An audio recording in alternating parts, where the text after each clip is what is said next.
athletic journey at Goodway Sports Academy, your community hub for sports and personal development in Brixton. Founded by the dynamic Mr. Anton Too Bad DJ Simon from JusCoolRadio Ltd and Eyes of Many CIC. Goodway Sports Academy is more than just sports. It's a place to grow, learn and shine. Whether you're dribbling towards your dream in basketball or scoring that winning goal in football, our academy offers top-notch coaching in football and basketball for youths aged 7 to 18. But it's not all about the game. At Goodways, we teach life skills like teamwork, discipline and leadership, preparing you for success both on and off the field. And here's the best part.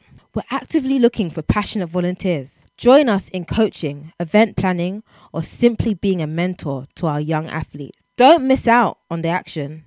Visit us at St. Matthew's Estate Sports Ground or reach out today to become part of something great. For more information, visit www.JusCoolRadio.com or www.eyesofmanycommunity.com or simply email us at eyesofmanycommunity@gmail.com.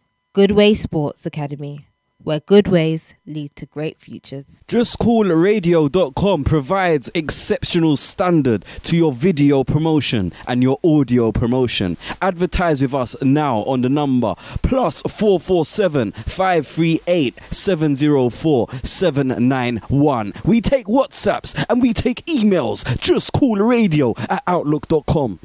Just Cool Radio, disturbing the silence, catching the eye of many. Are you looking to take your business, community project or product to the next level? Want to reach a dynamic and engaged audience? Look no further than JusCoolRadio.com. At Just Cool Radio, we offer the perfect platform to showcase your brand.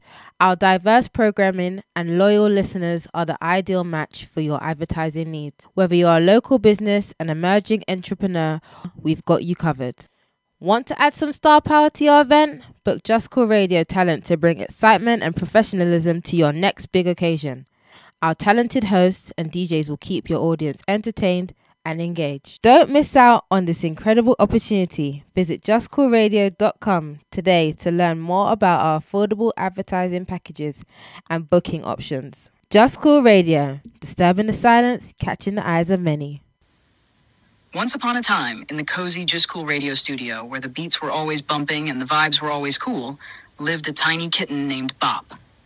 Bop was the pet star of JusCoolRadio.com, and she loved nothing more than snuggling up next to her owner, Anton Too Bad DJ, after a long day of spinning tunes. One fateful night, after a particularly groovy radio show hosted by Glam Nadz and featuring a special guest MC, Bop found herself alone in the studio, surrounded by all the equipment that made her owner's beats come to life. Mesmerized by the blinking lights and shiny buttons, Bop couldn't resist exploring the DJ controls. Just as Bop was about to give up on her DJ dreams and curl up for a catnap, two unlikely friends burst into the studio. King Trunks, the big, friendly elephant, and Snakey, the sneaky snake with a mischievous glint in her eye. Together, they introduced Bop to the secret world of the JusCool studio with a catchy rap song that had Bop bouncing to the beat. But their fun was interrupted when King Trunks suddenly had to attend to an urgent matter, blowing his nose and using the restroom. Left alone with Snakey, Bop soon realized that not all the creatures in the studio were as friendly as King Trunks. Snakey, with her sly smile, tried to trick Bop into handing over the spare key to the DJ equipment. "You see, dear Bop," Snakey whispered, "there's a magic key hidden in my belly that makes the DJ equipment work perfectly. All you have to do is crawl in and fetch it." Bop hesitated, unsure of Snakey's intentions. But before she could make a decision, King Trunks returned with a mighty trumpet, sending Snakey slithering away in fear. With a swift stomp and a gentle trunk lift, King Trunks banished Snakey from the studio, ensuring Bop's safety. As Anton returned to the studio, unaware of the nighttime adventure that had unfolded, Bop felt a sense of relief and gratitude towards her newfound friends. With a contented purr and a sleepy meow, Bop curled up next to Anton, feeling safe and loved. And as the stars twinkled outside the studio window, King Trunks leaned in close to Bop and whispered, "As long as you are in the Just Cool Radio kingdom, you are safe." With a happy heart, Bop drifted off to sleep, knowing that she was surrounded by friends who would always watch over her. And so in the magical world of JusCoolRadio, where pet toys come to life and adventures await, Bop's first night in the studio became a tale of friendship, bravery, and the power of music to... Just Cool Radio is on the hunt for DJs, presenters and hosts to be a part of our broadcasting assistant team. If you feel you have the skills and the ability to join this exclusive team, then get in contact with Just Cool Radio right about now via the email JusCoolRadio@outlook.com. Also, contact us via WhatsApp or via the phone line on the number of +447 538 704 791. We repeat one more time. This is JusCoolRadio.com on the hunt for hosts, presenters and DJs who would like to join our broadcasting team. So if you want to join our team, the number is +447 538 704 791.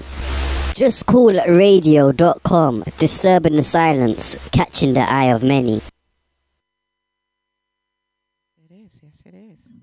Is my mic up? No. Hello, hello, hello. Hey, hey, hey. We go. We get there in the end. Blessings, everybody that is locked in and tuned into Just Cool Radio. It's your girl Nadz, guys. I'm here for a special Tuesday show, guys. We don't get them too often, so when we do, I'm always super excited. We have a special guest in the building. Well, two special guests, in fact. But you know how it goes, guys, with your time with Nadz. A little warm-up vibes, you know what I mean? Giving you guys that sexy R&B feels that we need midweek. Well, nearly midweek. All right, we're nearly there. It's Tuesday. But it's all right, guys. Tomorrow's Wednesday. Before you know it, it will be Friday. Okay? But in the meantime, in between time, while we wait for, you know, for the vibe to be right, to introduce our guest up, I'll run a couple tunes for you guys, okay? So here we go for the warm-up sesh. Little Aaliyah. We're going to take it back a little piece because I was like, hold on, we're not finna forget about Aaliyah now. In the midst of it all, guys. I Care For You. Running right now, guys. Let's get into it. What have I done, Anton? Hold up. I'm on. Okay, guys. It's okay. We're getting there. We are getting there. You're going to hear some Aaliyah in like a few. Guys, it is Tuesday, guys, for sure. And our amazing guest is here in the building, guys. I'd love to welcome him up. Andrae Melody Palmer, please, guys. Yes, do tap up the screen and show him some love, okay? Bless him. He's been doing a lot. Very active. Just Cool World. Yes, honey. We have to, if you can. You can lift it up, but just talk directly into it, and then they can hear you. Okay, cool. They can hear you better. Oh, across the oceans and the internet. We are there, honey. We are really and truly there and locked in. So, Andrae. Hello. Oh, is it me? I'm a bit too. Is that right? Okay, my lovely. It's an absolute pleasure to have you here. Thank you so much for coming. Much for the invitation. Yeah. No. It had to be done. Obviously, we've crossed paths quite a few times in this entertainment world. Really? So it's lovely for me to get the opportunity to, you know, to give back as much as you've supported the journey. So blessings. I'm here for it. Thank you. Yes, no, for sure. I definitely want to get into it because obviously you have an extensive history and career in the music industry. I believe a lot of people do know you from your music and, you know, what you've contributed to the music scene in the UK. And I'm one of the vets now, isn't it? You know, for sure. I'm a veteran. Yes, yeah. That's an absolute badge of honor. So it's an absolute pleasure to have you here in the building at Just Cool Radio on my show, so we can kind of, you know, dig deep and then kind of get into where you are right now on your journey. Yeah. Let's chop it up. Let's get into it. Okay. So as far as your career in the music industry, I believe you started at quite a young age, 13 roughly. Professionally, yeah. I was kind of always in the arts. I was in arts. I was always in the limelight somehow, singing, dancing. modeling, acting. But I think kind of came into my own, particularly with music, and decided, this is where my heart's at when I was about 12, 13. Yeah. Really? Yeah. That's a young age. Did you ever feel like, I'm a bit too young for this? Or that? Do you know what? Honestly, it was the opposite way around. I was that guy from the youngest age. Like, you couldn't tell me nothing. I'm going to be if anything, I think it's maybe when I got to my latter teens towards my 20s, started to have a little bit of a...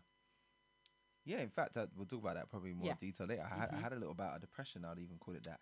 I didn't know that's what it was at the time, but in retrospect, I can recognize it as that because I've been active for so long. Yeah. And in my head, I was a child star, innit? So when the fame and the fortunes didn't come, and I'm hitting certain ages, I'm like, what's going on? Yeah. Like, the pressure. I've been doing this the thing. pressure. Like, what's happening? So, Yeah, no, okay. I'm sure a lot of people can relate to that specifically. So kind of let us know, like, what area of London you're from. And man, right here, Brixton, stand up. South London to the end. Oh, okay, I didn't realise it was Brixton though. I was like, okay, yes, man, big up, big up. So so you've always lived in London. Yeah, always lived in the bits. I mean, probably like earliest stages would have been way out in Croydon. Okay. But I moved to Brixton when I was about 4. Okay. I've kind of always been Brixton. I mean, I lived in Streatham for a little while. Yeah. But Streatham, sorry, you're an extension. You want to be Brixton. No, Dad. It's up the road.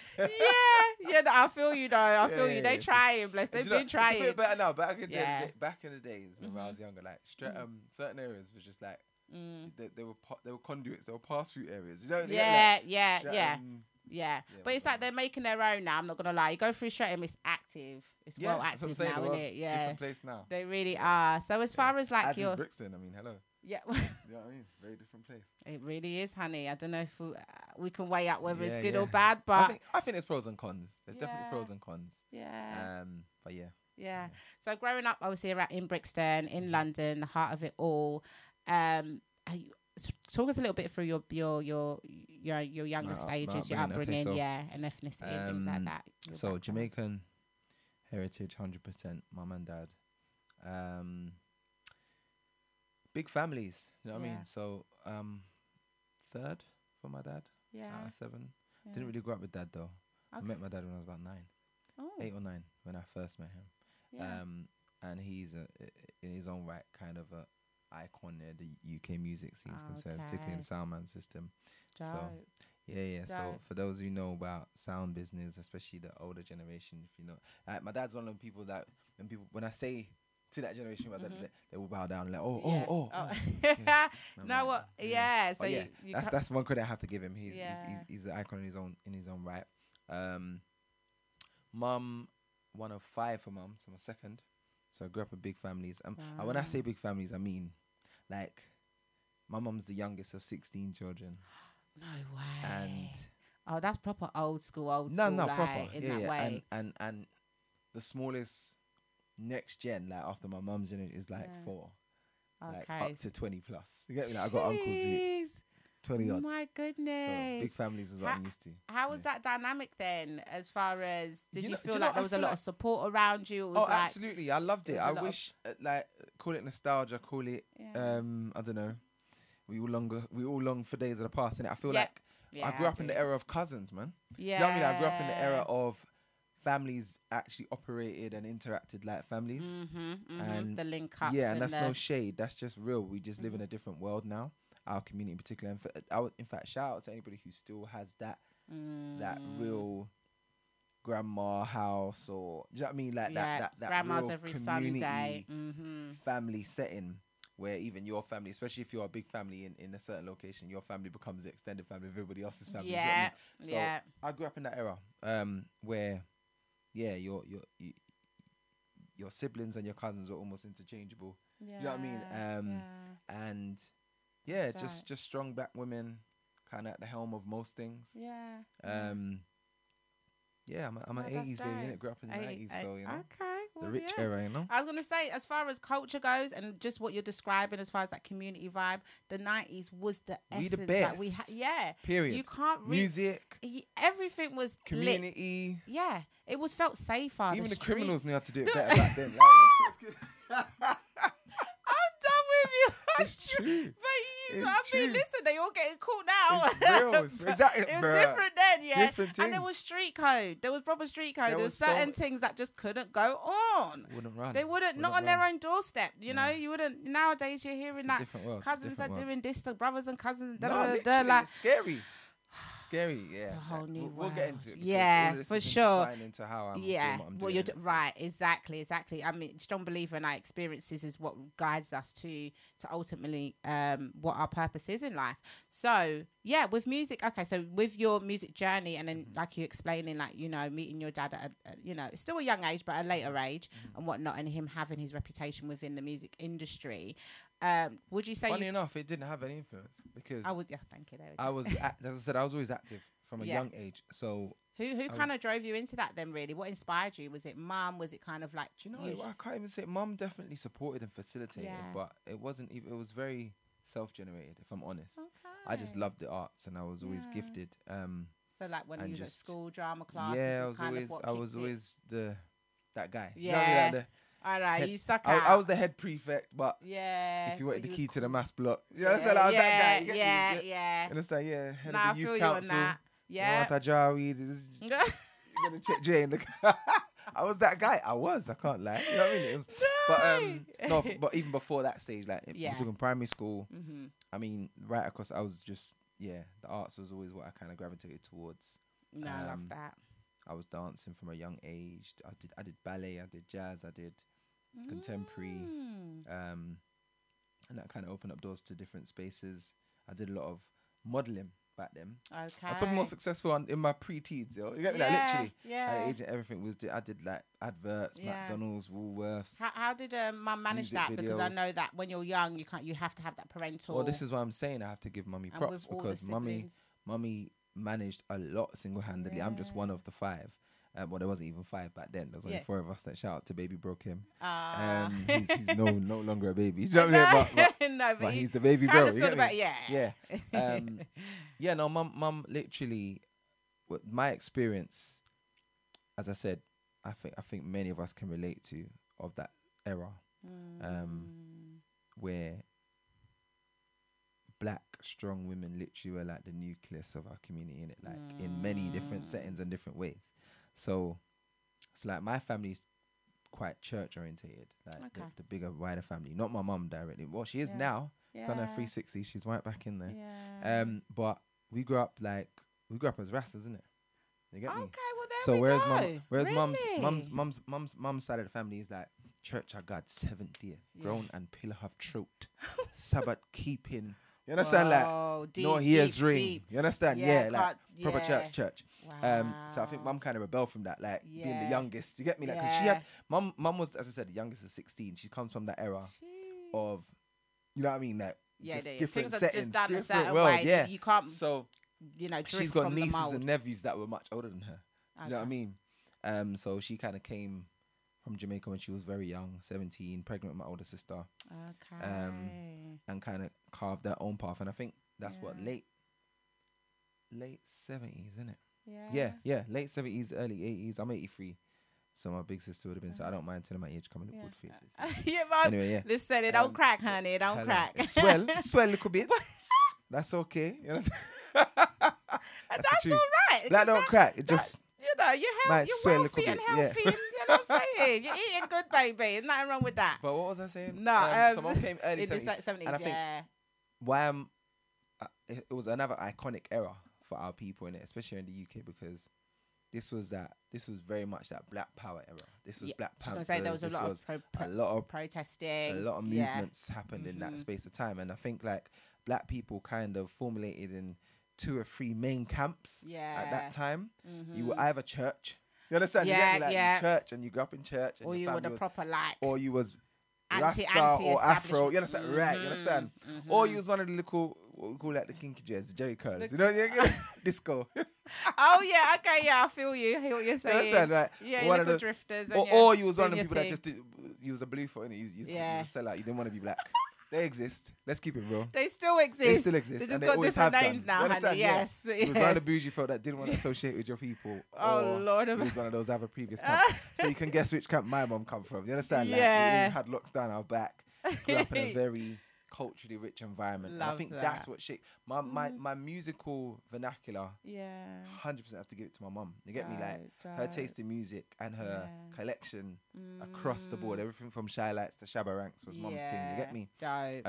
Dope. So yeah, so you know that it was a not weird, but it's I guess ironic that my dad was such an icon in his own right, and there was no association with what I was doing. Do you know what I mean? Like, well, if anything, it's more of a testament to the fact that you know your talent speaks for itself, and your passion, and and you put it, you put in the work in. Stand where? Am I not in the frame? Which one is it, my lovely? Oh, cause which one she's watching? Can you see him now? Yeah, is that better? All right, let's get you here then, my lovely. Is that okay?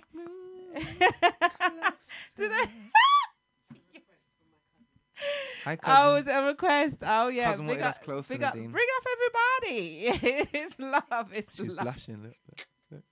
See? Andrae, please. All right.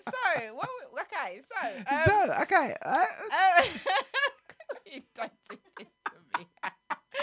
No, I love it. I love your energy. Like, it's really infectious. And no, you can tell. Sometimes it's like you meet people and you think, oh, how did you get on that path? Because you're just not really. Some people are very introverted. Yeah. In that sense, you know, like they have to be on the stage, they have to be in that environment to fully, you know, open up themselves. But clearly, you're a man that you carry, you know, I yourself. think why I love what I do is because it's a genuine extension or expression of who I am. You know what I mean? Like, so, and I like to do that in a certain way. There's lots of different paths I could have gone down, or that people do in regards to the arts or performing or entertainment. And I feel like one of the strengths to my one of my tools in the kit, as it were, is that what you get is what you see is what you get. You know what I mean? Yeah, like I'm what you get now is what you get on stage or on a record or on camera, or you know. Yeah, I like being me. There's nothing hidden. Yeah. Well, this is it. And that I think that sometimes when people get into the entertainment industry, they kind of lose themselves, their genuine selves, because they're caught up in, I've got to people please, or I have to make sure that I'm always top dog, or you know, there's a lot of pressure. Whole persona just to operate. I feel like that's another gift that comes from the era that I'm from. Like, I know I keep saying that, but it's true that I feel like so much has changed in art.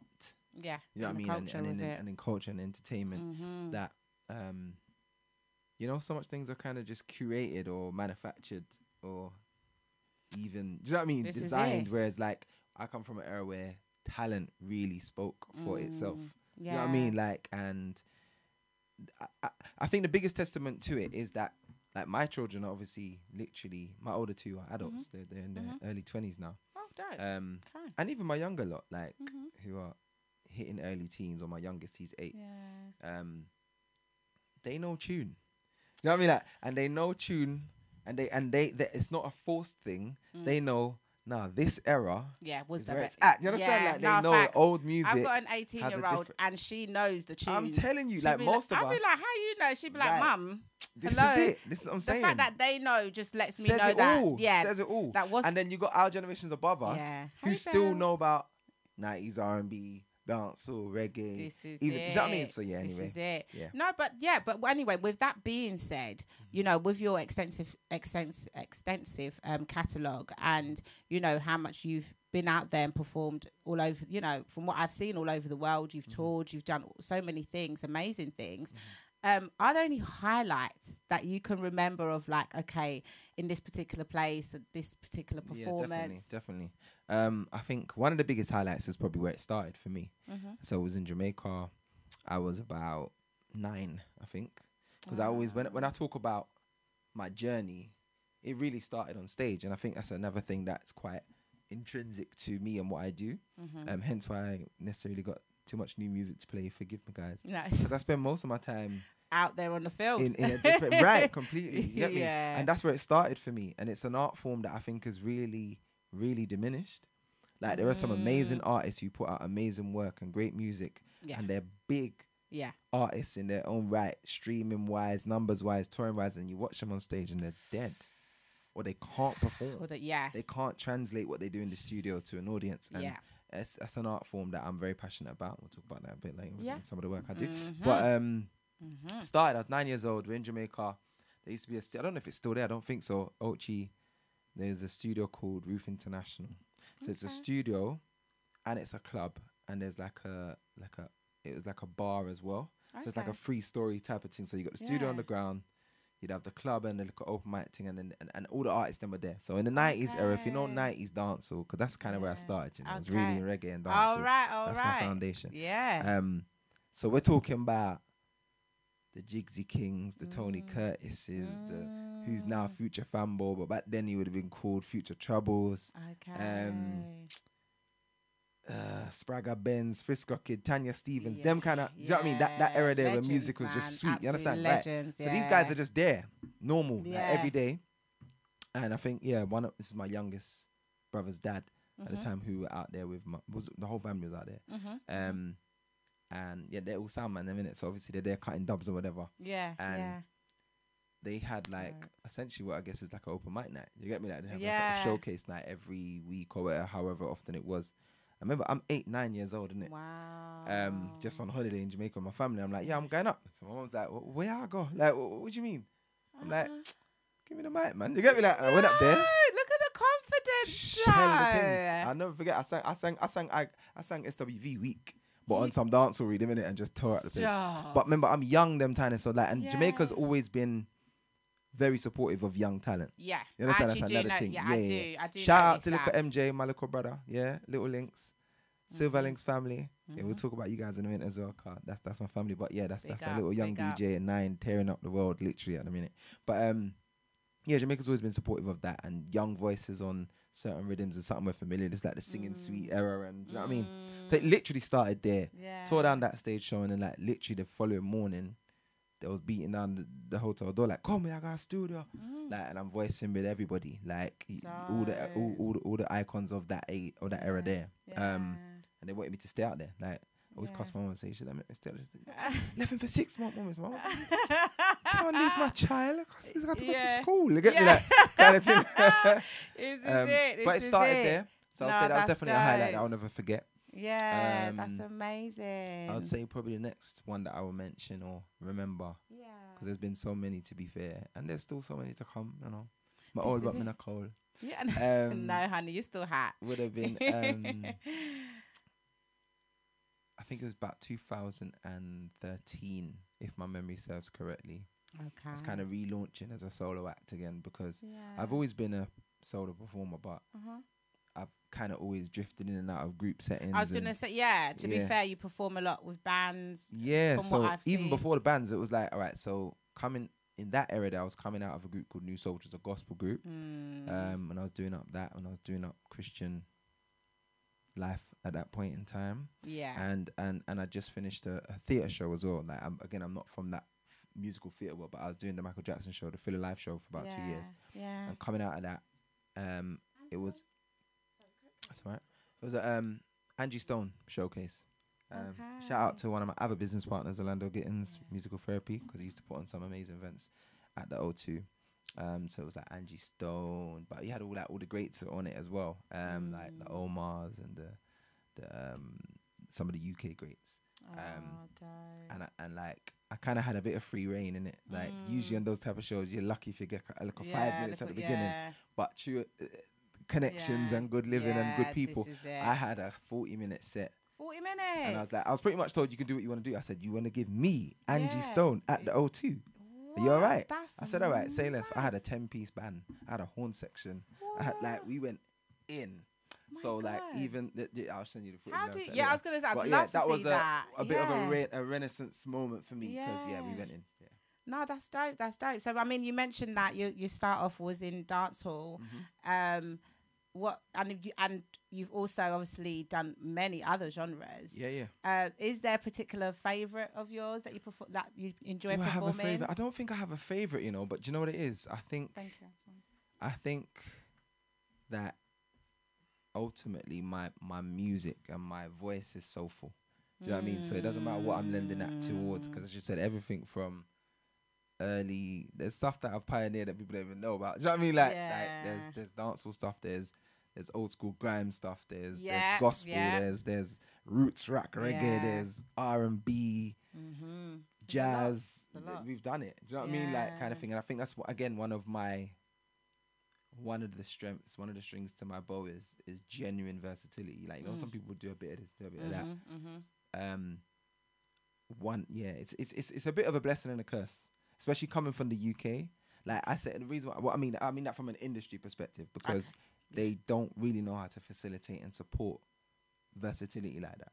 They like to pigeonhole you here. They do. You know what I mean? Put like you in this box and you just do this and this is what he does. Because I suppose for their branding, in the way they like to brand, it makes it a little bit easier. They don't like to accommodate for the full spectrum of artistry. Do you know what I mean? Yeah. So, but I truly believe for like longevity purposes, it does serve you purpose to be versatile. I mean, I'd never change it. You get me? Like I'm one of those few individuals that, as I said, if I sing an R&B song, you swear I'm from America and it's R&B. If I sing a dancehall song, you say dancehall yard man. You could never tell me he's not. And he's proper wicked, guys. Yeah, you're proper dope. But I've had the pleasure of watching you live perform as well. Like, you know, for the event we had in Brixton last year, and and I think it did for me. Even just watching your stuff, whether it's on YouTube or whatever, you still give the same amount of energy. Do you know what I mean? Like some people, they'd be like, oh no, it's a small crowd, so they're not going to do too much, you know? No. But like you was performing like to say, you know what I'm saying? Like you brought all those vibes and it, you know, it was great to see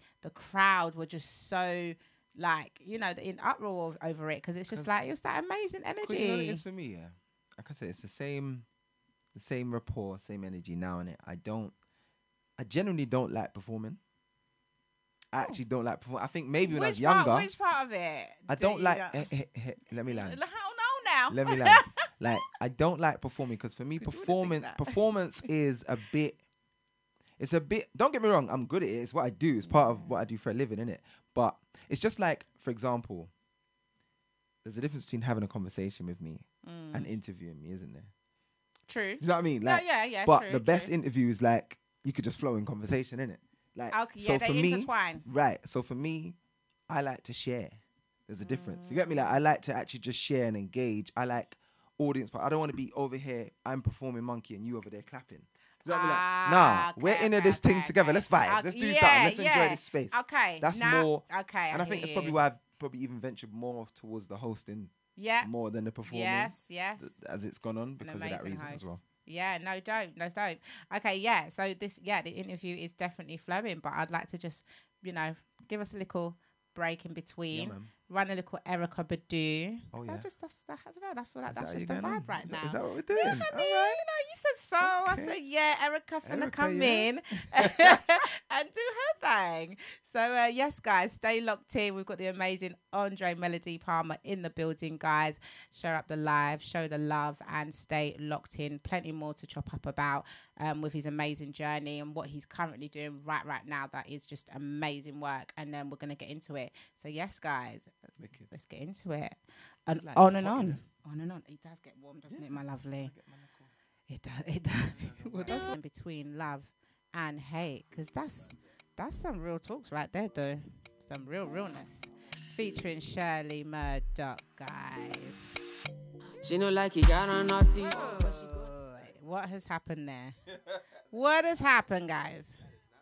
That ain't it. That took us to Africa, honey. Okay? Let's get into it.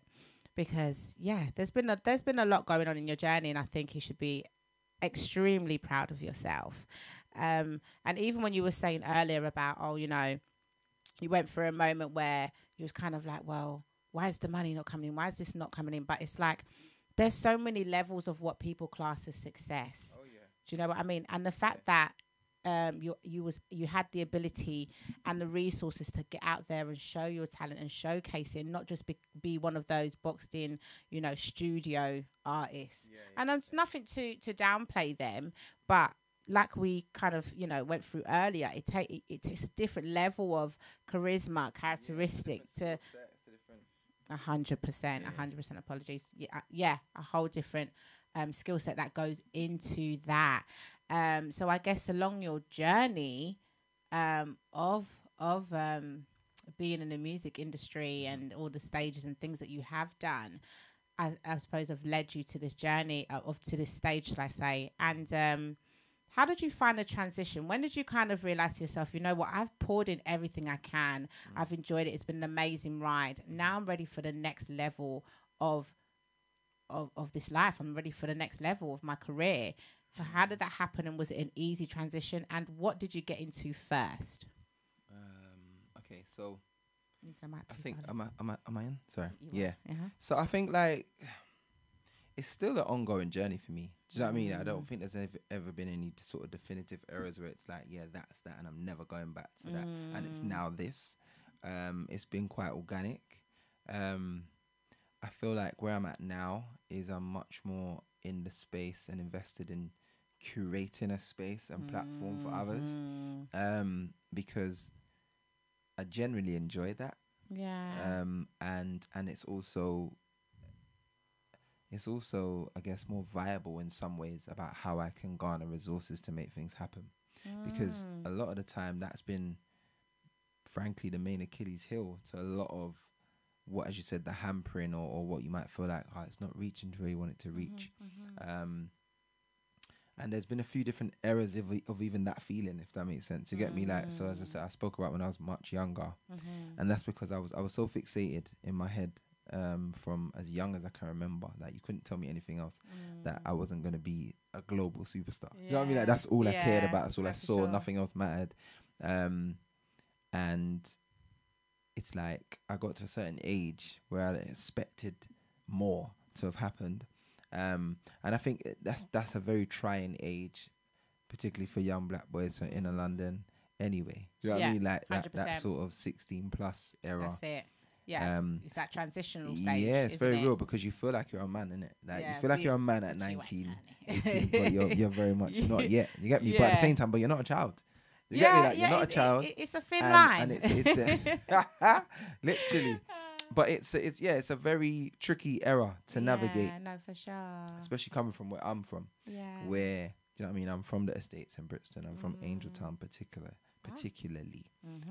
But yeah, we came from crap blocks, innit? We came from like the most. I say generically because I'm not gonna act like I've had the most extreme experiences, but I've seen and witnessed and been affected by more than enough or my own fair share of street politics and trauma and the things that come with that from just being in the environment, even if you're not necessarily the person facilitating or was that a driving force for you at that time and then more so now with everything you do? It kind of always has been, to be fair. Like even what I do now, so my main occupation now, if I'm not on a stage, is through my current vehicle, which is the Ethical Events Academy. That's the company that I run, the CIC that I run. It's the second organization that I've run in this sort of space, this community and youth and development and progressive type of initiative. The first one started early 2000s. 2003 was a very transitional year for me. It was like, well, I've had at least two of those very the world turned upside down type of years. You know what I mean? Like 2003 was definitely a year like that for me. I got a lot of things happened in that year. That's when I took up religion that year. I met my wife that year. Big up to your wife. My son was born that year, my oldest son.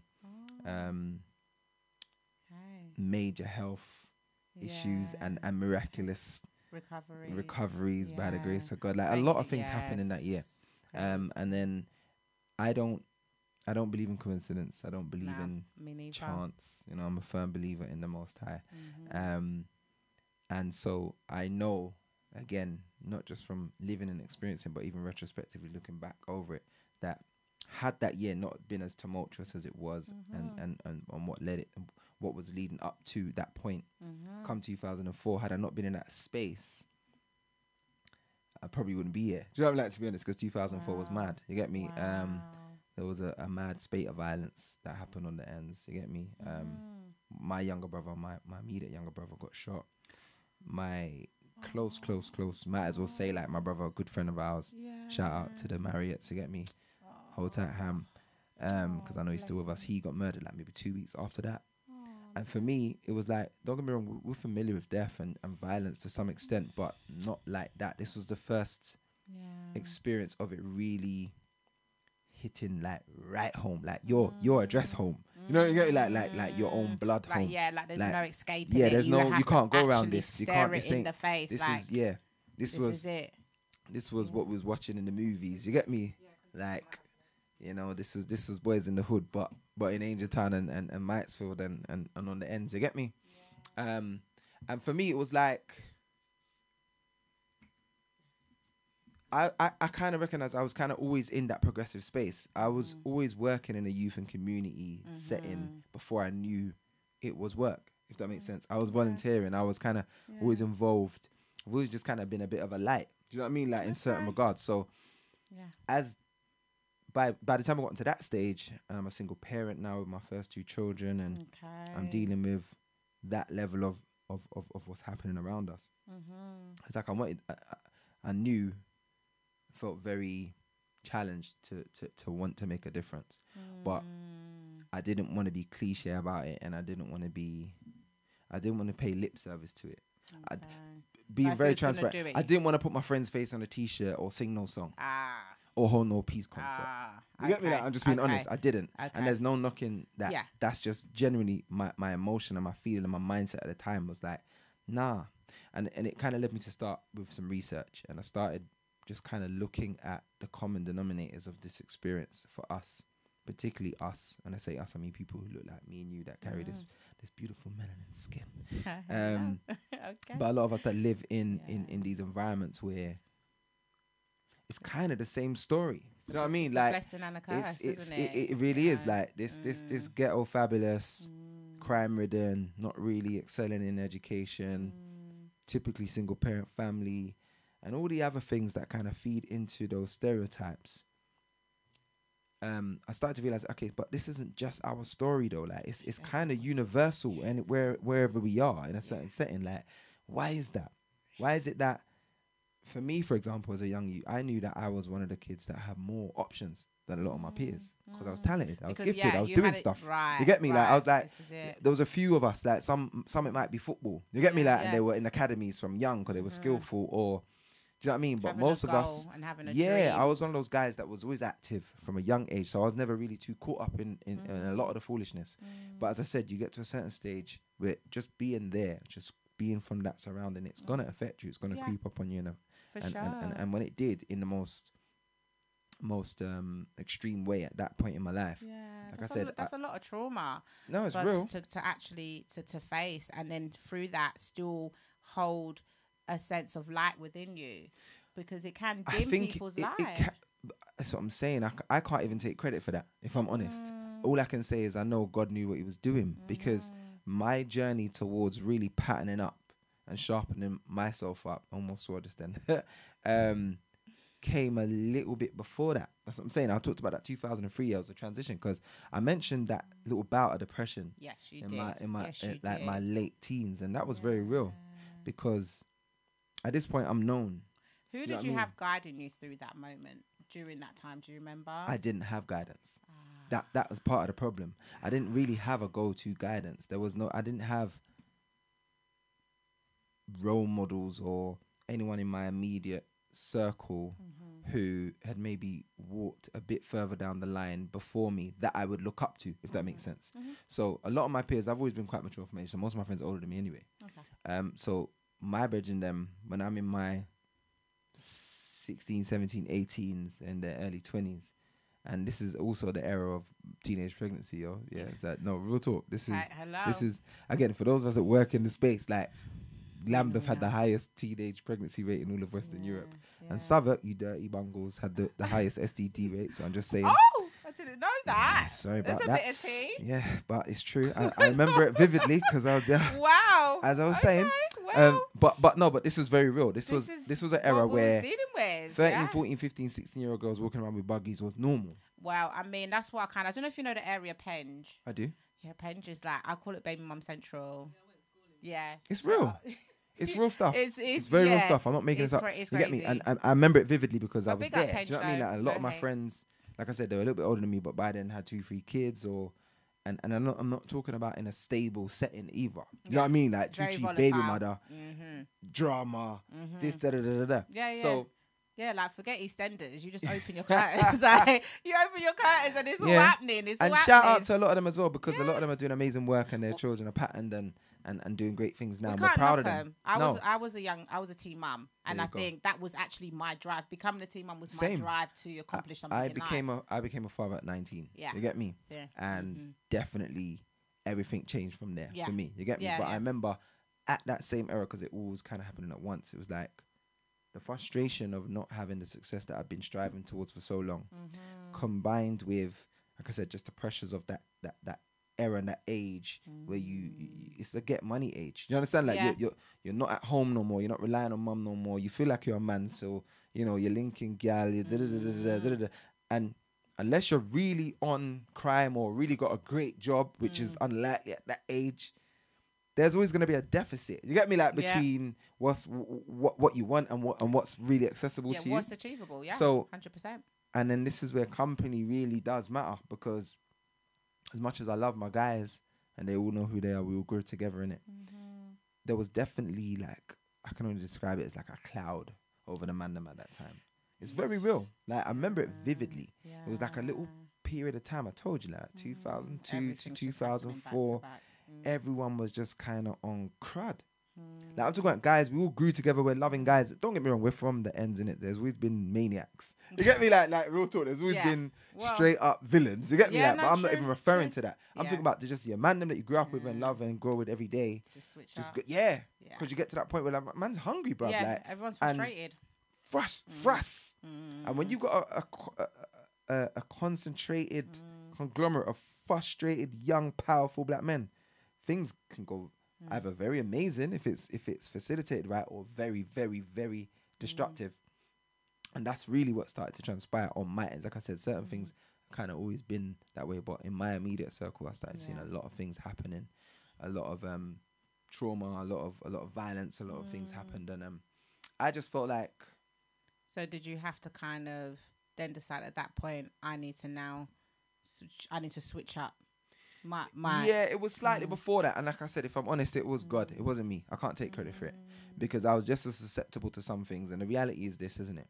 And this is why I can't look down on anyone or act like I'm pious or I'm better than, even though my outcomes may have been different, because I was there in certain instances. I might not have been on it on a day-to-day basis, but you don't need to be on a day-to-day. In fact, a lot of the times, as you know, the guys we're saying RIP to weren't the day-to-day guys, you know? Do you know what I mean? You get me? Like, they were the roll-alongs, or when they got frustrated, there was someone drawed them out, or, you know what I mean? And I've definitely been in the midst in certain scenarios that I know is the grace of God alone, why that got you through it. I went on a 10-year bird or 6 feet under. Do you know what I mean? Jeez. Like, so... Yeah, because it's a tough one, because when you talk about the desperation and and the frustration that young black men faced in rough areas, in areas where it was every man for themselves, and they were making choices based on survival. Yeah. And your friends are switching up on you. Yeah. And then your family becomes enemies, and man's testing your fate, trying to draw you out. You're a good youth, but people are trying to agitate you to do things. This is it. And then you get caught up. Then you're in the system, and then before you know it, and we know how the system operates, it keeps you stuck in there. I'm glad you used that word, because it brings me right back around to where we are presently. It's a system. It's not an accident. It's not a coincidence. It's not just because they're black. You know what I mean? Like, and it's a system. It's designed and it's doing its job. And this was where I started with some research, and this was where that research, these are the conclusions that I was coming to. Objectively, it's not my opinion, it's not my feeling. There's a reason why wherever we are in a certain setting with certain conditions, you get the same type of results.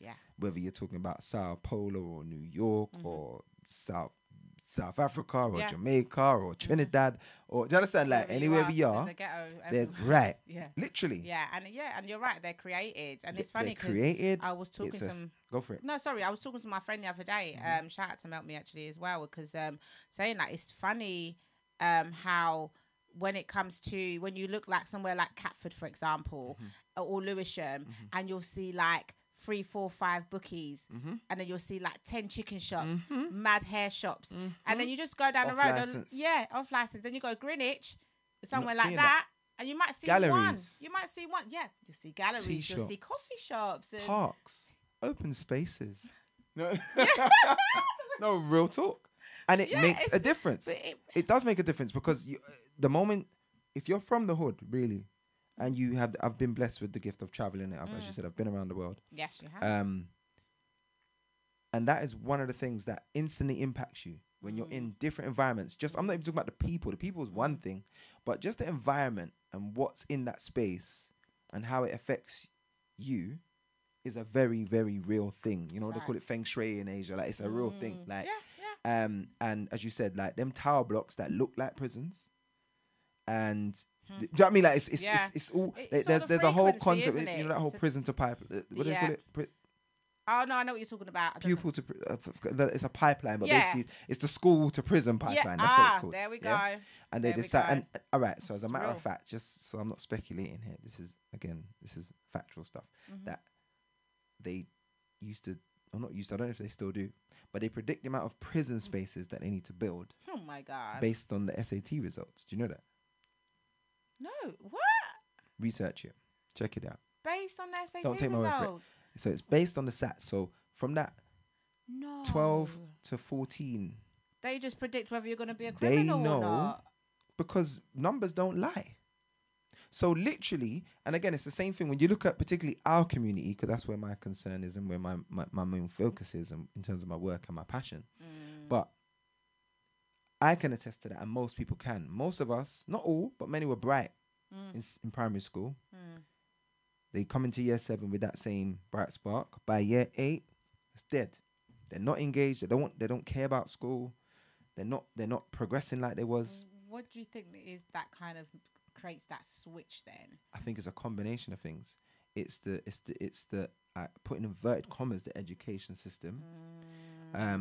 It's the conditioning, because we're all conditioned. You understand? We're all conditioned to react and think a certain way. And for many of us that go into those environments with people that are not from where we're from, who don't look like what we look like, who don't understand our cultural references, or why we get labeled, we get maligned, we get treated a certain way, we react to that. It's a system, bro. You know what I mean? Like, literally, like most of us, I'm talking about teachers in schools, for example, but that's just one example. Let's talk about social workers. Let's talk about police. You know what I mean? There's a whole system of when you engage with it a certain way, 9 times out of 10, if you look like I look and come from where I come from, you're going to have the same results. It's going to be abrasive. It's going to be conflict. It's very rarely do you feel like they're for you and they understand you and they're there to serve you, which is actually what they're there to do. That's what they get paid for. But it's interesting because you have to have that skill set of understanding the balance between, I call it like I don't want to offend anyone, but it's like, you know, when you're like, you can put on the corporate voice, or you can, you know what I'm saying, you can be from so this is what I was saying when I said you got to learn how to kind of maneuver around them kind of people and them kind of situations. But a lot of us don't. A lot of us don't have that. Like, I said it, I said it before in a different way. I said I knew that despite almost being one of the kids or the young people from a certain area that had more options than most of my peers, because I always had that. I've always been articulate. I've always been able to put pen on paper. I've always had options that a lot of my peers don't have. You understand? Because they just either wasn't gifted that way, that wasn't brought out of them, or they had other challenges. As you said, coming from the hood, there are real issues. But you hear it because it's about bringing it out of them. And I was talking to my manager the other day about the schooling system, and once again, there's a pattern of systems, right? And how it's designed not to actually help a child really figure out what's for them, what's the type of learning that's for them. They take one form of system and apply it to every child, knowing that everyone has a different type of learning. Some people are more cognitive, some people are more visual, some more creative. And instead of looking and thinking, let's put them into categories where they can and thrive provide those and for be them. amazing. No, it's because it's a system that works for who it works for, and it's right from the top down, and it's historic and it's not new. No. Like, in fact, if you do some research on the history of education in this country, it was never set up for the elites anyway. Like, the education was essentially training for programming. It's how you come and work in my factory. You understand? It wasn't how you go and thrive and own a factory of your own or create something of your own. No. It was training for the lower classes to be better workers. To be servants, basically. You understand? And as most of us in the 9-to-5 world or in the rat race of living in the UK in 2024 can attest to that now in our adulthood. We know that. Yeah. We're just stuck in it. Yeah. For the most part. Do you know what I mean? Like, we know that, It's we're true. just working like slaves, taxed out of our brains and dying of diseases 20 years earlier than we should. With a bag of debt left behind. This Sorry, is it. doom and gloom. It's okay. No, but I feel like we do need a gospel song. Lighten the mood. It's gonna be all right. All right. Oh my God. No, but really, but this is where real change comes from. It comes from struggle. Real 100%. change comes from the reality of circumstances of people that were unable to come out of their situations, but people like you and myself, where, you know, I've had challenges, but, you know, at the same time, it's like, it's for us to come and speak on it.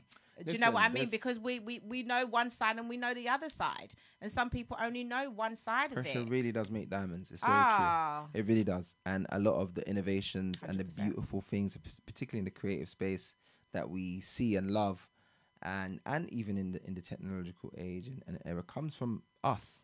Comes from people who have been in the mud. Yeah. And carved out some diamond and some gold. Do you get me? So yeah, let's talk about that. So you carving, there we go. Yeah, we'll get into it. So you carving that diamond out of the mud, my lovely. Yes. Right. So obviously, then transitioning from music, was it then the hosting, and then it was kind of into the as I said, music's always a part of always a key ingredient in everything. I think when I first started, I did kind of shun it a little bit, and I think that was just more out of, I don't like doing things that are cliche. So when in this era, this is in the past I'm referring to, but when I first started, like my first organization was a youth-led organization called Ground Up Development, started here in Brixtown. And I say youth-led because it was literally led by young people. Amazing. And we started off with like heritage programs, like the Black, our project called Hidden Histories, which is a Black and African heritage program specifically about the empowering aspects to our heritage from a UK perspective. Which was quite a specific type of education, and the funny thing is this is all based from this was the birth of that research. Do you understand? Like, it started out with just research, and then it was like, okay, so I want to do something, but I don't want to do something cliche. I want to do something that really hits home and really does empower and really does facilitate change. You know what I mean? So it started out with this project because one of the common denominators I found was just a real lack of a sense of identity. A real lack of a sense of worth and very low aspirations. So it's like a lot of the people that would happily throw their life away or take someone else's life was really kind of based around these core principles that they didn't really see themselves as much. And they didn't really see the prospect of life being that great. The value of life didn't hold that much to them. And there was this sense of beyond their immediate labels. Do you know what I mean? Like, who am I? Do you know what I mean? Like, what am I here for? Like, these are questions that I either didn't want to answer or just kind of stayed on the lowest rung of the ladder of as it were, without really trying to aspire and grow to be whatever their potential was. So start out with Hidden Histories.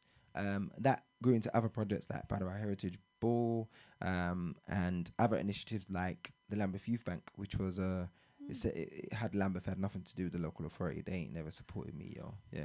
Oh Lord. My top, no. That's so no. They know me too well anyway. They know me well. Yeah, I've been here for a long time. They know who they support. Oh, they know.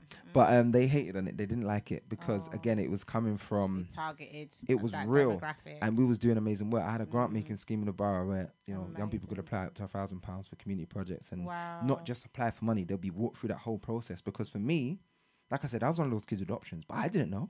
I was late. I was 21, 22, 23 when I started this organization as a youth-led organization. So by the time I'm 25, I kind of had to leave that. Do you know what I mean? Like behind. But I'm still very young, though. I was very young, but more to the point, it was like I had no idea people had grant. I didn't know people gave money away. I didn't know about grant. I didn't know there was a third sector. I didn't know that what I was doing, like I said, pretty much most of my life was actually a whole field of work. Do you know what I mean? That people been employed and been doing and so I kind of wanted to share that knowledge, because a lot of those funds, a lot of those grants, a lot of those resources were earmarked for us. They were built around our needs. Literally, this is the era. We didn't know how to access them. We didn't even if we knew about it, we didn't know how to access them. You understand?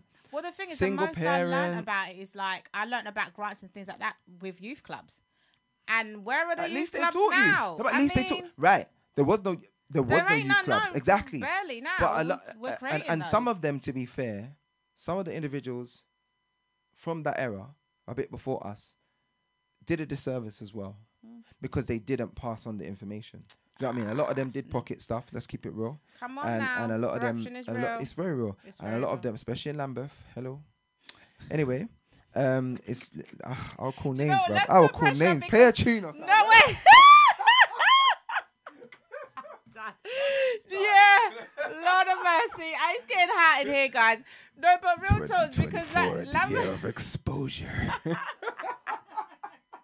No, Lambeth finna get it because we listen. As a many, we out here. We trying to get funding as well. We kind of trying to get things, and there's roadblocks. Bruh. There's roadblocks here and there. But Bruh. you know, I truly believe that light always overcomes. Goodness 100%. will always prosper. 100%. So yeah. So tell me a bit about chefs. So where we're at now? Yeah, Okay. Yeah. Tell us a bit So, about what's happening right now. Let's fast forward. So we ground up development kind of came to a halt in like 2011ish. Have more children, have more bills because I never set it up as a business. It was just a thing of the heart, it was passion, and then it got to a point where, okay, now I need to earn. I got kids. I got more kids to feed. Yeah. That's it. And so I kind of went back into the music mainly for about the next 8 years or so. Okay. And then the issues that I kind of set up in the first place to address just got worsened. They just deepened. They just became the epidemic that we're seeing now with our young people in this location. Do you understand? So a lot of what we're seeing with I'm from an era where there was no such thing as all this. That road is beefing with that road, and that man from across. I'm from the Brixton where if you was from Kenneton or Norwood, you were still trying to beg to be Brixton. You understand that? Literally, like, no, 100%. I know, right? We all grew up. As I said, it's a different Everyone world. It's not just a different Brixton, though. It was a different world. Like, there was no social media. There's so much differences as to how the world operated back then to how it does now. So again, I'm not trying to knock the young people, but I always have to acknowledge that a lot of what they're dealing with sometimes, I won't even pretend to understand it. I just try and do what I've got to do for the best part of what I can do. You get me? Because we are from different worlds. Sometimes, literally, it's really. like some things I Same can area, relate, some different things are world. alien. Yeah. So, about 2016ish, I was, like I said, predominantly just in my music world, but seeing the issues just become so prevalent in my locality, and now I've got young children growing up in that era, and I'm like, I felt challenged because this, again, I'll say this to anyone who's a parent, anyone who's of a, I won't even say parent, if you're of an age of accountability, if you've got enough sense in your head and enough wisdom and enough, honesty within yourself to know right from wrong, this is a challenge that I'll put out to you, and it's not a challenge that you need to, it ain't a TikTok challenge. You know what I mean? I mean, literally, No, just a real thought life, to kind of marinate on that. If you're from, and I'll speak in this language because it's, if you know, innit? So if you're from the ends and you're from the bits and you're from certain environments and you care and you feel what we feel, you get me? But you're not doing anything to address it. Do you know you're actually part of the, thank you so much. Part of the problem, honey. No, big man thing. Yeah, That's actually what it boils down to. Yeah. That's really what it boils down to. I It's not, agree. I'm not judging nobody. I'm not trying to make anyone feel bad. But that is the reality of the reality. We are living in an environment where it's that bad that if you know it and you're from it, and I remember I gave some if you care. Some people don't. You know what I mean? But if you care, This is it. if you care, you need to find in yourself what you're doing in the smallest macro, whatever way. Whether it's just your household, whether it's your niece, your nephew, your friend, your neighbors. I don't know what it is. Not everybody's gonna start up organizations and do big projects or whatever. Well, I mean, it's not, and this is it. Even doing that, you're taking a risk, and I think this is what it is. It's that sometimes people are so comfortable in dysfunction or knowing that, you know what, oh, that's just Molly May down the road. She's just whatever. You That's know, just that is Brixton. it's That's just town. That's just That's it's just just like fields. we're okay with it because it's not on my doorstep. It's not my actual problem, immediate problem, right? Until it becomes that, until you say, like, okay, look, now So I'm raising my imagine. children in this environment, and now my children have to try and survive here and thrive. Nadz. How is that going to happen? You're taking every word out of my mouth, literally. So remember, I'm telling you, it's that 2016 times, and this conviction is starting to grow in me. Because remember, this is what I do, but I've stopped doing it because I had priorities in it. Yeah, You get me? children to feed. But at the same vein, like I said, this conviction is coming, and I'm like, nah, because something that frustrates me is what I call the after the fact crusaders. You know what I mean? Yeah. I know a few of them. After no the offense. fact. After the fact. Yeah. Yeah. It's a real thing. So it's not an issue until your youths, the perpetrator or the victim. You get me? Like literally, that's now when you want to start campaigning and doing work and being proactive about what do we need to do to solve knife crime.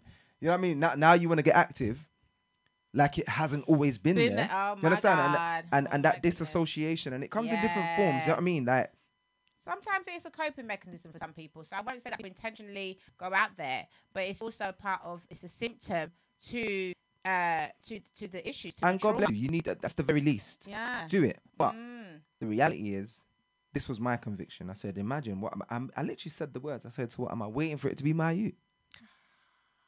And my son got stabbed the following year, the first time. My older son's been stabbed twice. So this is the reality of the reality, because I am now again, some of us have got our finger on the pulse a little bit more than others by virtue of what we do or what we're connected to. So I'm all too aware of how mad it's gotten. You understand? And I'm like, wow, I have to do something. But I knew I couldn't do it the same way. I don't have this. I'm not 20 odd years old anymore with time on my hands. I got bills, I got children, I got stuff going on, and it has to be done in a way that is sustainable and safe. Safe as can be, but impactful as well. So that was the form of the Ethical Events Academy. Which came into corporation 2019. So Ethical Events is obviously an events company. It's kind of a marriage of my two main passions and experiences, which is obviously as a performer in the entertainment world, and as an entrepreneur. Most of my entrepreneurial reflexes have kind of always been around that event space. Do you know what I mean? So like my first rave when I was 18 or something like that. I've always been trying to do something in that space about bringing people together. I was just about to say, entertainment music is what brings people together. Definitely. So any music, kind of arts, food, arts, sports. Brings there's lots together. of different things. So I started out with the intention. It's called the Academy because we use events as a sort of main training tool. Because events are juicy, man. Events are sexy. There's so much of a variety. Everything from a funeral to a festival is an event. You know what I mean? So and there's so much learning that can happen within that. And I'm a big advocate for entrepreneurialism. So again, come back to that conversation I was having about the school to prison pipeline and the type of training and the type of institutions that are put before us that often have a glass ceiling at best for our people, especially for those of us coming from where I'm coming from.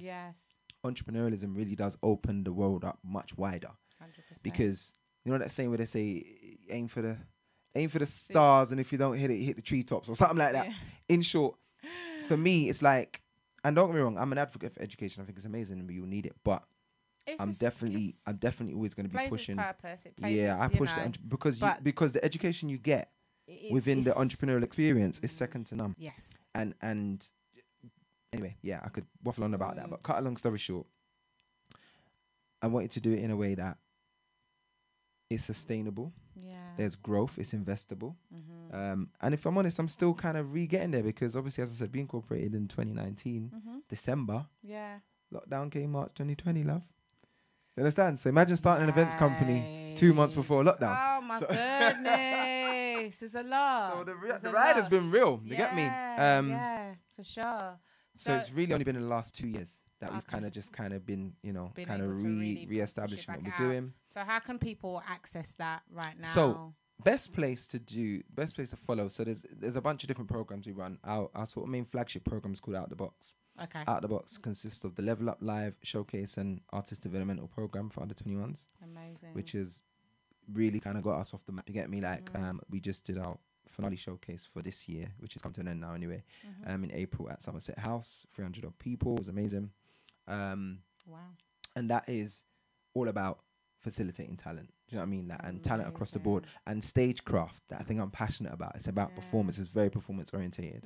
That has a sister project which has come out of it called Backstage, which is pretty much what it sounds like. It's all of this stuff, you know, all the buttons and the cameras and the set design and the merch and the social media and all the other things that go around creating events and the various different career paths that lots of people don't often see. Is Level Up Live part of that? Yeah, so Level Up Live is the show. Okay. So that's the limelight stuff. That's the performers, all the little me's. Yeah. Oh, and they're so the little cute performers. and adorable. Yeah. They're so cute. Backstage is essentially not everybody wants to be in the limelight. You know what I mean? They love what we're doing, but some people want to learn the skills that you go to a show, you didn't realize there's a reason the lights look like that and the sound sounds good and all these things, and it's all of that. And then there's a third iteration of this project called Pain to Purpose, which actually kicks off this month, actually, end of this month. So if you are from where we're from and there's a young person who you think would be suitable for going on a program that's purposely designed for helping them to transmute their pain and their traumatic experiences into something creative and into something purposeful and progressive, then please get in contact with me. You can follow me. I'm sure you'll put up my socials within my Insta. I know. But your social if it's work related, then in fact, that's the best place. Go to my Instagram, because if you go on my Instagram, look in the link in my bio, you will see all the out of the box stuff. And then on the other side of it, there's other little things we do. For example, like I said, there's certain things when I talk about our community, us beautiful men. Yeah, no, for sure. And I think just before you do get into that, I like, and I think that's what I was like, no, we have to do this show. We have to do this show because, and what resonated me the most about when I'm seeing all of the projects and things you have lined up is that it really does, coincide with everything that is happening here, and that I found myself being a part of this journey with JusCoolRadio, with Eyes of Many, with supporting young children that look like us, and mentoring and things like that. So I thought, it's really, really powerful. So I was like, okay, we have to get it on the way that, in the future there could be some form of collaboration. It's important for us as like we are the leaders, and sometimes it's hard to fathom that, right? Because we're still so young, we're still a bit hip, we're still, what I mean? But young children really do look up. We have to play our part 100%, and it's our job to play the part in our community first. You understand? We can bleat on and complain and moan about all the things, all the injustices, all the things that affect us. Don't get me wrong, there's a space and a place for that, but there's a more important space that needs to be taken up with proaction about what we're doing for ourselves. For those of you who may be familiar with certain philosophies, if you don't know, go and study what a Garveyite is, because I am one. Oh my God. Yeah.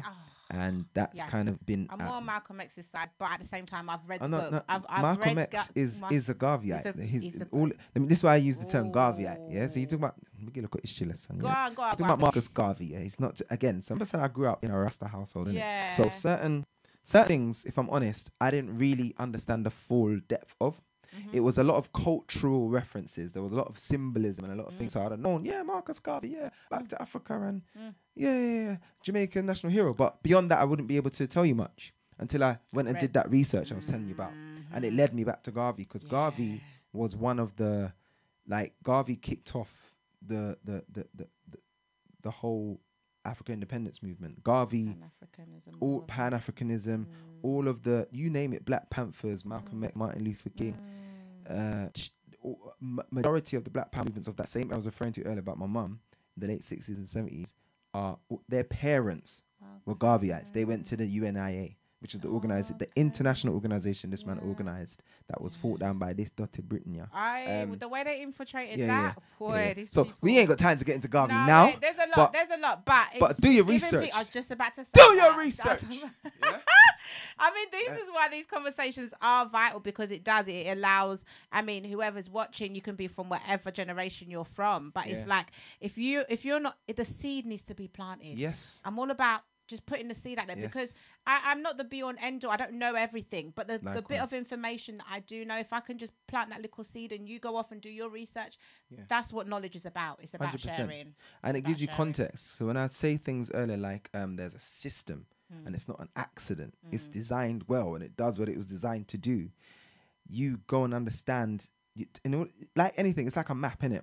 Like the only way, if suppose you're using Google Maps or whatever, because it's so digital these days, isn't it? But the only way you can understand where you are on a journey of somewhere is by understanding where you came from. You understand? Like, it's impossible to find your way.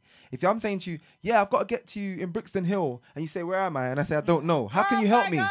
Like literally, how could you possibly direct me? Well, what direction are you coming from? I'm not sure. Do you know what I mean? Like you've got to have some grounding. So just to give that whole context, because that understanding, that little journey into who Garvey was and what his work represented changed my life. It made me become proactive. It made me lead as opposed to wait for change. Do you understand? Yes. So right up to the current offerings, like we have an event coming up soon on the 26th of October. Check out my socials. Yes, and guys. we also have another lovely guest here as well. We do. I would love to. Yeah, I was going to say I'd love to. Because this is a very relevant part to Britain. She look, please, chef. Yes. Don't please do. Don't burn down Babylon. Don't, please. Yeah. Chef. Yeah, I'm begging. Because if you think I'm black, listen, she'll start it. But it's one of the areas that we're really invested in. It's about that culinary space. I feel like our food is one of the greatest offerings to the world. Yeah. Yeah. From Chef with Love. From Chef with Love is the Yeah. name of the event. But right across the board, the initiative is about showcasing and highlighting our foods from across the diaspora. So that's from the African continent, from the Caribbean islands, Jamaica, obviously, and the Latin Americas. Okay. In the most exquisite, And it really highest execution and presentation. And so we have an event and a whole series of events that we're doing in the centre, right in the centre of London. Amazing. On the 26th, like I said, so check it out. Yes. And guys. I've partnered with this lovely young lady who I'm gonna pull her on camera. She looks all fly over there in her little hat. Okay, Come, chef. This is Chef Armani Reina Garcia. Yes, my lovely. I think that's the closest I've ever done to the pronunciation as she does. Bless. You done good. I'm not gonna lie. Compared to the little clip that I saw. Yeah. We'll bring it down a little bit for her. That's okay. So who are you? Why are you here? Yes, please do tell us about yourself. Armani Reina Garcia. Yes, Garcia. beautiful. I've created UK Black Chefs Network. A bit closer, but Can you hear me now? Yes. Yeah, I've created UK Black Chefs Network, and that is a platform to showcase and highlight all the black chefs in the community across the UK. Now, I've created that in 2020 because I'm a chef myself, and obviously 2020 it became lockdown, and I was looking for inspiration to see what's out there, what's the black chefs doing. Yeah. I couldn't find much online. I mean, I went to Facebook and I typed in, Caribbean food, African food. I found one group. It wasn't really... It wasn't popping. Well, it was popping, but it wasn't popping in the way that I needed it to be popping. Okay, honey, with the style, with the fashions, honey. Thank Can I just you. mention, by the way? Absolutely loving it. Yes, Thank you, giving. Through the sun. Love it. Yes, Queen. Sorry. Yes. Continue. What was I saying? So you found a network, but it wasn't really It giving. wasn't really giving. I found a few American ones, and American food and British Caribbean and African food is completely different things. So I thought, you know what, I can't find it.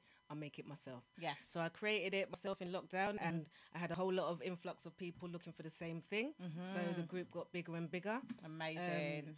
Facebook, they was looking for the same thing, like looking for black chefs. So they've contacted me and they've asked to put a competition in my group for Black History Month. So they could find the black chef to win a competition, and the chef won, and they've done things with that. I've had the Great British Menu ask to advertise in my group because so much people want black chefs. That's so amazing. But they don't know where to find black chefs. Yeah, this is the thing, because even as you're saying that, my eldest, she's 18, she's actually she goes to Kingsway. Is it called Kingsway? Westminster Kingsway. Westminster, yeah, she goes there. I got her into that culinary college, and now she works at the Tate Modern, and she's the youngest head chef in their pastry department. In their pastry department, she's amazing. I'd love to try and. I was about to say I would love to link you guys up, honestly, because she does events for hundreds of people. Like, I've worked at the Tate before. I probably met her. Yeah, I'm sure you probably. Yeah, I'm sure you probably have. So with that being said, there is a lot of black chefs out there, but they're just not getting the spotlight, and people don't know where they are. Because I've met so many. There's so many doing such brilliant things. There's organisations like the Future Plate. We've got Michelin star chefs out there. We've got Michelin restaurants. But you see the odd 111, and unless you're ground into the network, you don't really see where things are. So I'm just trying to create that platform so people can find out where everything is and what's popping off.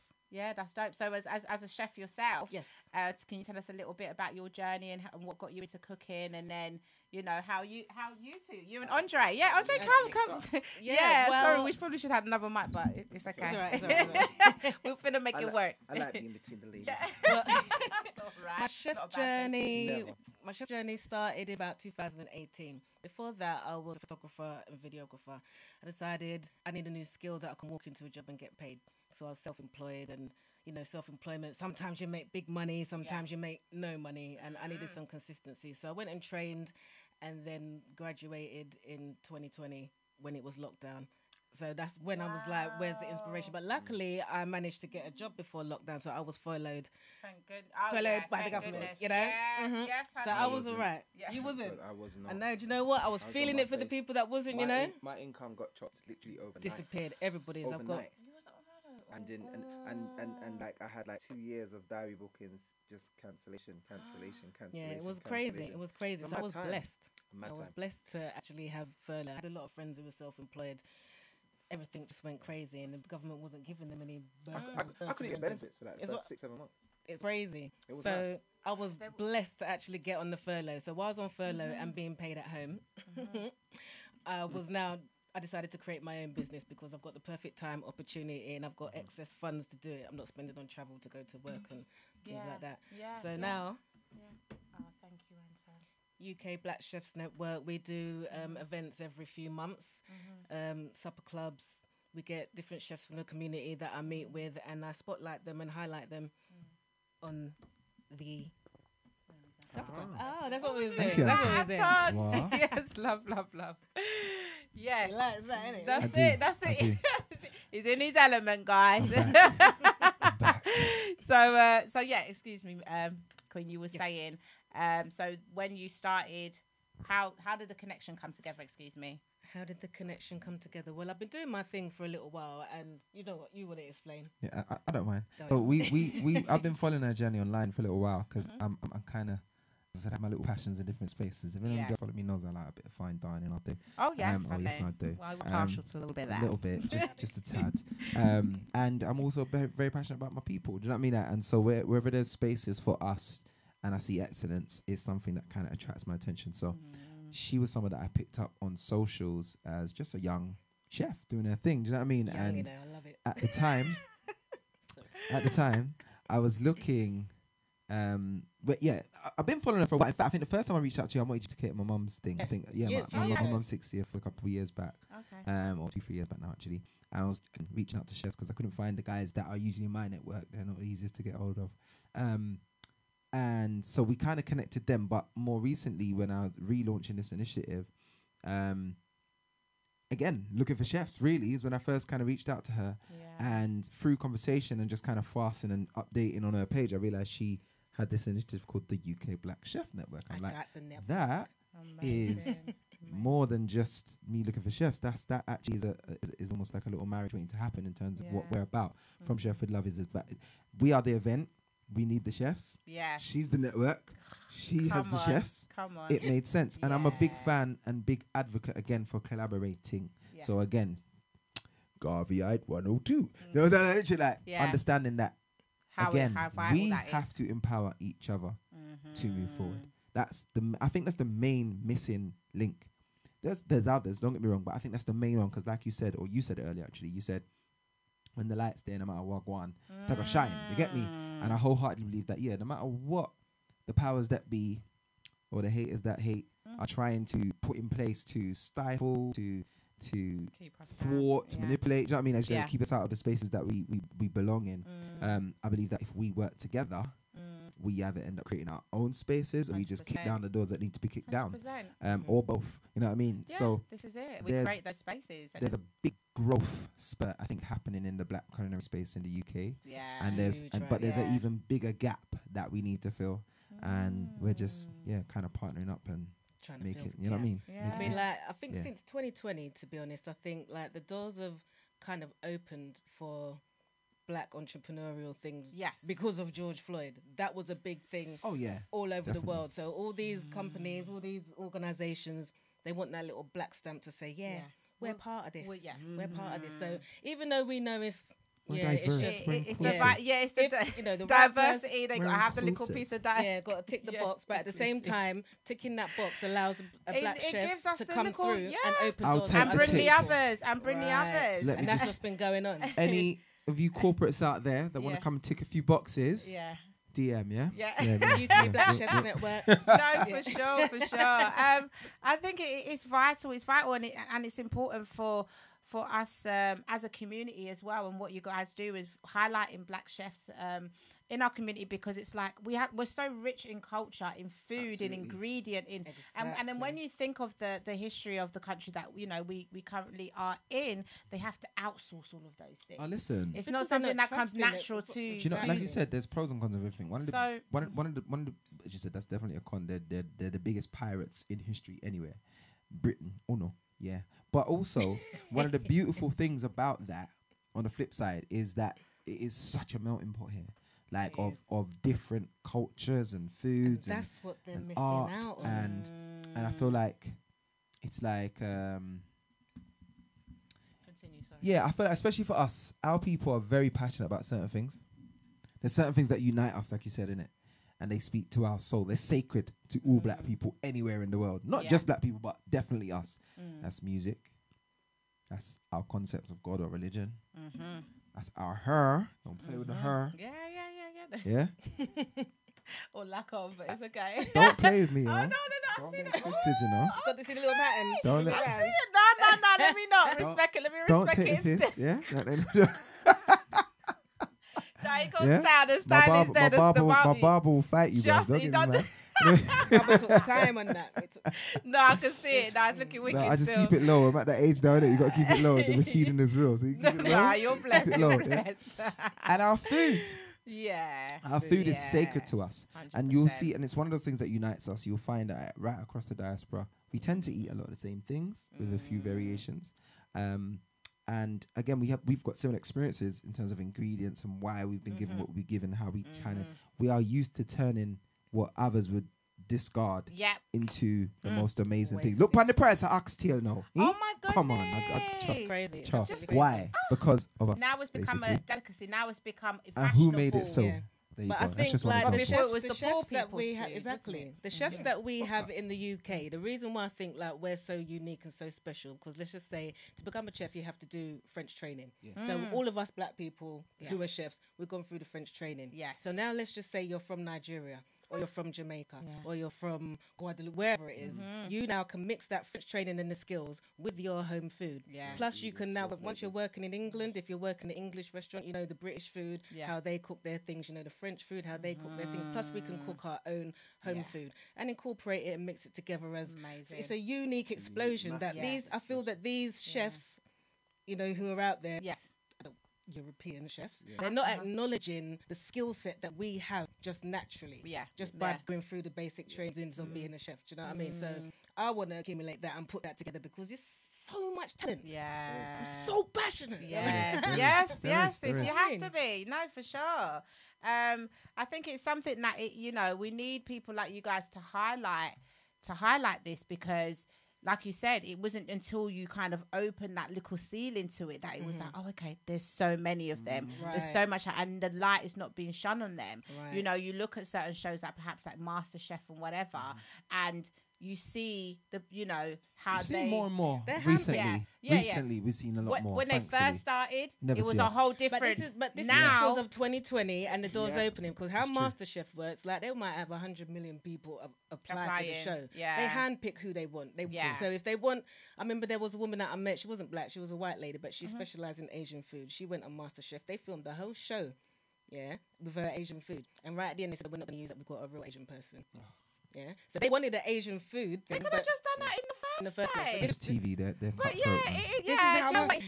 it's a whole different thing. It's a whole different thing. Melky says so inspiring. Yeah, big up to everyone that's in the chat and tuned in. Is this YouTube? No, TikTok. This TikTok. Yeah, big up TikTok. It's been some real deep conversation. Of course, we could go on forever about it, but I really am extremely impressed.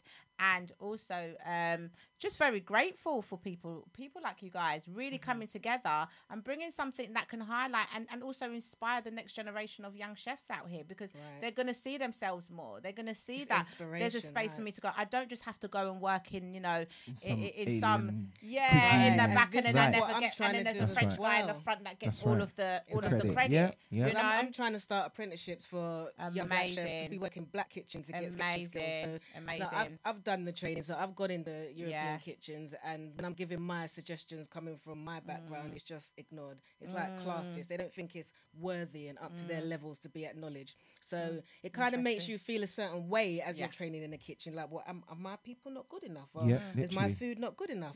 So I feel like I want to, because I did an apprenticeship to get there, I can create an apprenticeship, and I've got so much links with different black restaurants who I'm sure will be happy to have an apprentice. So I'm just trying to formulate that at the moment. So these young black people, whether they're young, old, because I came in this in the game, in the midlives, in your mids, in my mids. I came in my mids. You came at the right time. You know, you was ready for the challenge. It's never too late to change your career. I changed my career, and I'm doing really, really well. But it's basically, I want to do the apprenticeship for young people, old people, black people, anybody who has the passion and wants to learn our food in our kitchen and still learn the techniques that you know, is universal. So definitely, however we can support as a CIC ourselves, Eyes of Many, however we can, you know, help, you know, reach out to the youth, you know, that out there. You kind of already are. So I just want to, you know, tip my hat back to you, even though I'm not wearing one. And Anton the whole JusCoolRadio, and was it My Eyes? Eyes of Many. Eyes of Many. Eyes of Many. CIC, because I feel like this is what we're supposed to do. We are supposed to cover each other's backs, as it were. You know what I mean? So we've got a great initiative going on. We're local. We've got a connection. Come, I've got a radio show. Let's talk. Let's promote. Let's let the world know what's happening. And as I said, I'm very passionate about, if everyone took on the challenge of proactively looking for who they could link with, who they could collaborate. Because I know, don't get me wrong, I've done it all. It's a partnership is the blood of what I do. You're looking at Ethical Events Academy. You're looking at Ground Up Development. You're looking at most of the things I do. It's me. You know what I mean? Like, likewise, most of the things you do is you. So it's a rare breath of fresh air when I can link up with other people who are on a journey and who are serious about what they're doing. I was just about to say that part, the activeness, the serious, because we can be a lot of people. But this is it. That's what I'm saying. A lot of lip service. Majority of people is that. Let's keep it. Majority of people we link are not on it, innit? So when you do link with the few who are on it, that's gems. That's real tools towards building something bigger than what you could do by yourself. So thank you for the invitation. That's honestly, I look forward to. I'll publicly state, yes, let's talk, because there's lots of things that we need to be collaborating and building on. I can't talk about everything in one space, but there's lots and lots. You need to write a book. Whole series. Listen, honestly, a whole special, So actually, what I'd love to do, Chef. Oh, remind me your name again, my love. Amani. Gotta see. You know you can never not say that online without saying that now. Amani Rain. That's a lot. Amani, I'd love for you to choose a song for us to see us out with, if that's okay. Is it got to be R&B? It can be anything that resonates with you. No calypso, please. Yeah. Well, oh, Lord, maybe Drink water and my business. For that. Just for that, I would like Patrice Roberts, Drink Water. That's a big tune, though. I like that. Oh, you like that one? That's a big tune still. That's a big tune. You have to dance, though. You can't play calypso and not dance. You know, Anton, they're going to start winding up today, you know. Careful, you know. They're going to start. Oh, my God. I'm done. But yes, guys, you do have the event coming up. And yes, guys, so for everyone that's locked in and tuned in today, please do head over to their social media and you'll get all the information of everything that's coming up. It's vital that people come out and support for real, because they're doing it for us. You know, ultimately, it's for us to better ourselves and to help the next generation. So, yeah, man, people, get the info. Play your part. That part. At From Chefs With Love _ at UK Black Chefs Network. At anything, on every network. Do it. Is it this one? Travis, No. Patrice. You see, God said no. No, because Anton knows about this, guys. God said no. I don't want to do it. So you're stuck with the R&B. That's it. I was like, I'm an R&B baby, honey. I'm not gonna lie. I had two. Which one? They're all too much swearing. No, poetic. You can play the clean version, innit? Which one? Things will never be the same. I can't hit them one. I want like hit 'em up. I want to hit 'em up. Hit 'em up, you know? Wow. Me and my girlfriend or something. Yeah, guys, there you go. There's always two sides. I warned you about her, innit? There's always two sides. We're just I love with that. Patrice for yeah, now. we'll go with that one. Thank you, Anne. Let's stick with Patrice. Yeah. Yeah, we'll go with that one, shall we? I would have done a sing along Told to you, that one. Chef will start bunning fire in there, you know, won't it? First Trust me. off, Oh my god. Told you.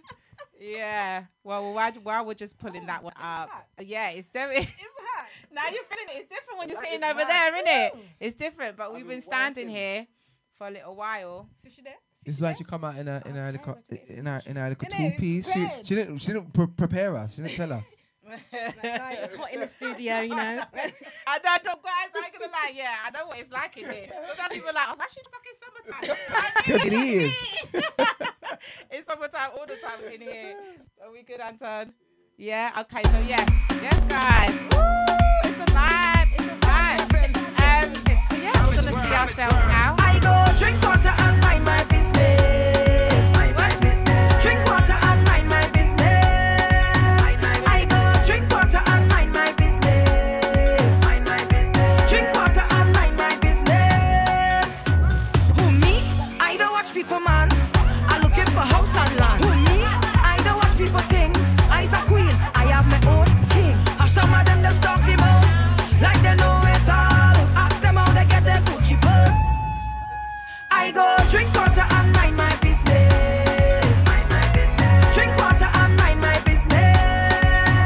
I go drink water and mind my business. Mind my business. Drink water and mind my business. Me and them can't be friends. I fight the battle and Jah give me health and strength. Now it's we. All That right, can't be English. That had to be French. Some of them just talk the Love most. respect by amazing. There you go. That's the real skills right there, you know. Big up Anton, too bad DJ. Okay.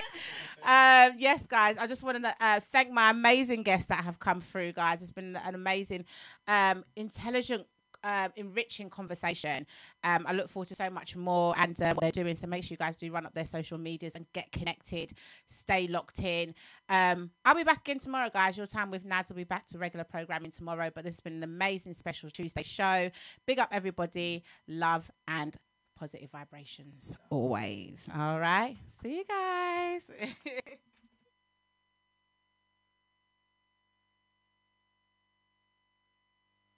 Ready to kickstart your athletic journey at Goodway. Calling all young sports enthusiasts. Get ready to kickstart your athletic journey at Goodway Sports Academy, your community hub for sports and personal development in Brixton. Founded by the dynamic Mr. Anton Tubad DJ Simon from JusCoolRadio Ltd and Eyes of Many CIC. Goodway Sports Academy is more than just sports. It's a place to grow, learn and shine. Whether you're dribbling towards your dream in basketball or scoring that winning goal in football, our academy offers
top-notch coaching in football and basketball for youths aged 7 to 18. But it's not all about the game.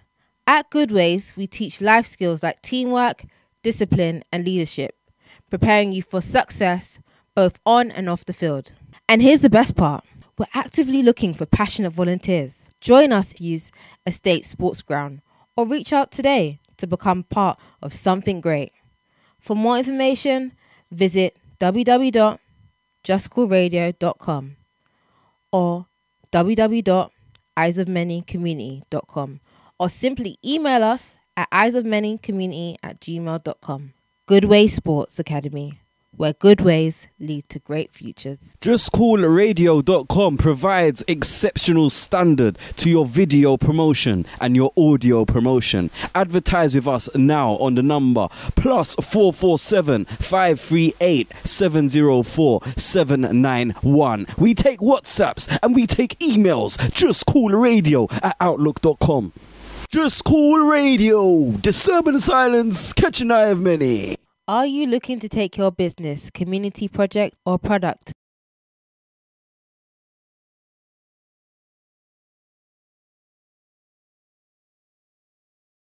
to the next level? Want to reach a dynamic and engaged audience? Look no further than JusCoolRadio.com. At Just Cool Radio, we offer the perfect platform to showcase your brand. Our diverse programming and loyal listeners are the ideal match for your advertising needs. Whether you're a local business, an emerging entrepreneur, we've got you covered. Want to add some star power to your event? Book Just Cool Radio talent to bring excitement and professionalism to your next big occasion. Our talented hosts and DJs will keep your audience entertained and engaged. Don't miss out on this incredible opportunity. Visit JusCoolRadio.com today to learn more about our affordable advertising packages and booking options. Just Cool Radio, disturbing the silence, catching the eyes of many. Once upon a time, in the cozy Just Cool Radio studio, where the beats were always bumping and the vibes were always cool, lived a tiny kitten named Bop. Bop was the pet star of JusCoolRadio.com, and she loved nothing more than snuggling up next to her owner, Anton Too Bad DJ, after a long day of spinning tunes. One fateful night, after a particularly groovy radio show hosted by Glam Nadz and featuring a special guest MC, Bop found herself alone in the studio, surrounded by all the equipment that made her owner's beats come to life. Mesmerized by the blinking lights and shiny buttons, Bop couldn't resist exploring the DJ controls. Just as Bop was about to give up on her DJ dreams and curl up for a catnap, two unlikely friends burst into the studio. King Trunks, the big, friendly elephant, and Snakey, the sneaky snake with a mischievous glint in her eye. Together, they introduced Bop to the secret world of the JusCool studio with a catchy rap song that had Bop bouncing to the beat. But their fun was interrupted when King Trunks suddenly had to attend to an urgent matter, blowing his nose and using the restroom. Left alone with Snakey, Bop soon realized that not all the creatures in the studio were as friendly as King Trunks. Snakey, with her sly smile, tried to trick Bop into handing over the spare key to the DJ equipment. "You see, dear Bop," Snakey whispered, "there's a magic key hidden in my belly that makes the DJ equipment work perfectly. All you have to do is crawl in and fetch it." Bop hesitated, unsure of Snakey's intentions. But before she could make a decision, King Trunks returned with a mighty trumpet, sending Snakey slithering away in fear. With a swift stomp and a gentle trunk lift, King Trunks banished Snakey from the studio, ensuring Bop's safety.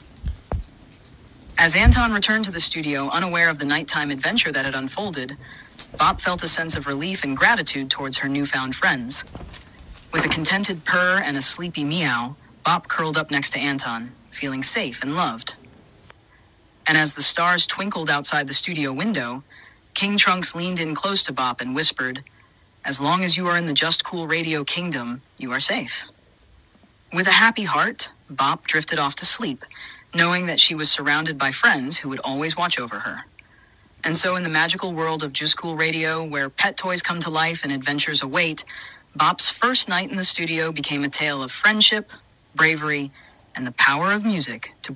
Just Cool Radio is on the hunt for DJs, presenters and hosts to be a part of our broadcasting assistant team. If you feel you have the skills and the ability to join this exclusive team, then get in contact with Just Cool Radio right about now via the email JusCoolRadio@outlook.com. Also, contact us via WhatsApp or via the phone line on the number of +447 538 704 791. We repeat one more time. This is JusCoolRadio.com, on the hunt for hosts, presenters and DJs who would like to join our broadcasting team. So if you want to join our team, the number is +447 538 704 791. JusCoolRadio.com, disturbing the silence, catching the eye of many.